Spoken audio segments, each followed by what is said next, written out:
Angle के बारे में आपने इस तरह का फिगर, इस तरह का फिगर, इस तरह का फिगर और कुछ इस तरह का फिगर आपने पढ़ा था। अब ट्रायंगल पे आते हैं। ट्रायंगल पे क्या होगा, सब वही होगा, बस आपका वो क्या हो जाएगा, क्लोज हो जाएगा, बंद हो जाएगा और उसके बाद उसका नाम दिया जाता है। जैसे आपने उसमें पढ़ा था एक्यूट एंगल, राइट एंगल, वैसे ही इसमें भी है। एक्यूट एंगल होता है तो 90 डिग्री एंगल पड़ा था, वैसे यहाँ पे ट्रायंगल कर देना है, एंगल और ट्रायंगल कर देना है, होता वही है।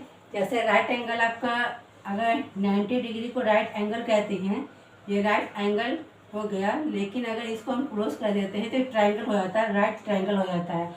वैसे अगर ये 90 डिग्री से कम है, मान लें कि 60 डिग्री है, 60 डिग्री है या 70 डिग्री है, तो ये 90 डिग्री से कम होने की वजह से इसका नाम हो जाता है क्या, एक्यूट एंगल। तो एक्यूट एंगल जब ये ओपन रहेगा तो एंगल हो जाएगा और जब ये बंद हो जाएगा तो ट्रायंगल हो जाएगा।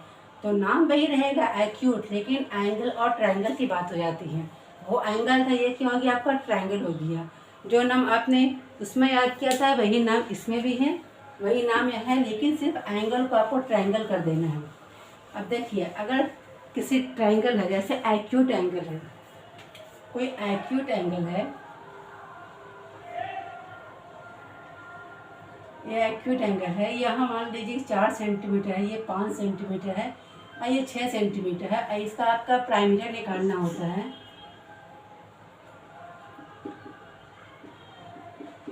प्राइमीटर निकालना होता है, तो प्राइमीटर का फार्मूला होता है, यहाँ पे ए मान लीजिए, बी मान लीजिए, सी मान लीजिए, तो A B plus B C plus C A. इसको प्राइमीटर को हिंदी में आप परिमिति कह लीजिए, परिमिति।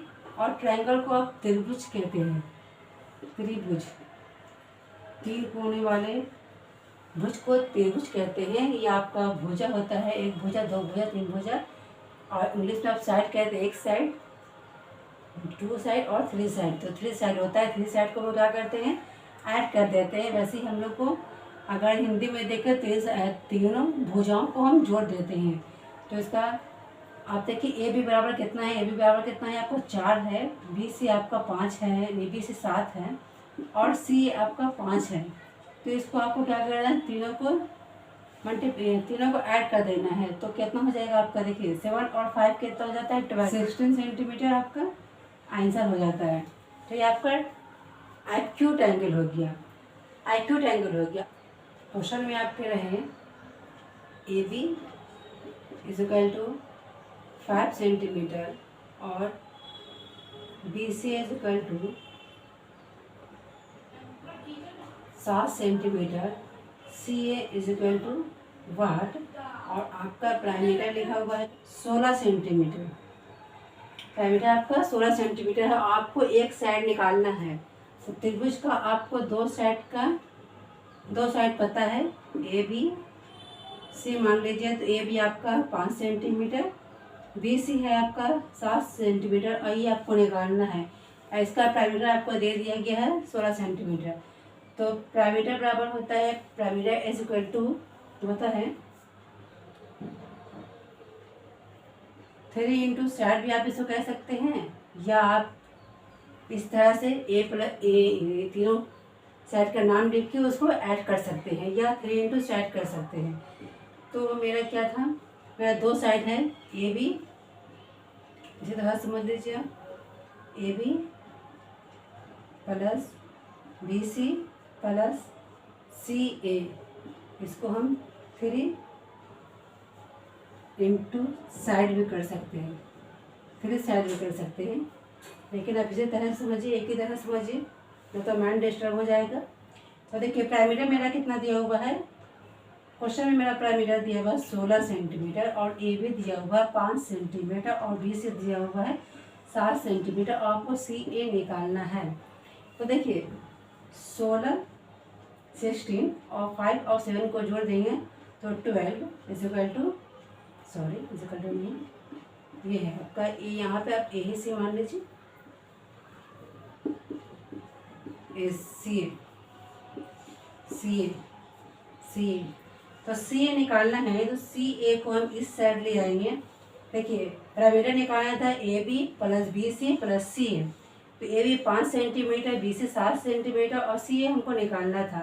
तो ए बी और बी सी को ऐड करने पे 12 आ गया और सी ए हमको निकालना है। तो सी ए को हम इस तरफ ले आते हैं और साइड हम लोग क्या है, पैरामीटर 16 है, ये 12 है और ये 16 हो गया।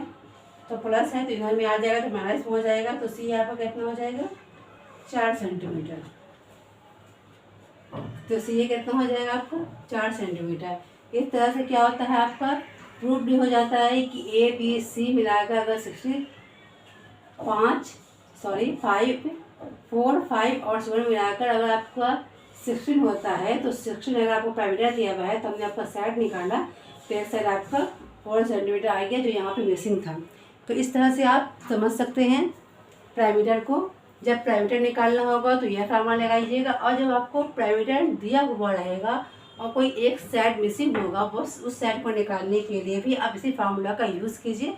नहीं तो आप ऐसे भी यूज़ कर सकते हैं, यहाँ पे डायरेक्ट यहाँ पे सी बराबर और आप क्या कर सकते हैं, एक साइड यहाँ पे लिख सकते हैं और parameter minus A B plus B C, यहाँ से भी डायरेक्ट आप बना सकते हैं और इस मेथड से ही बना सकते हैं। तो हमको लगता है आपको ट्रायंगल जो है आपका पैरामीटर वो समझ में आ गया।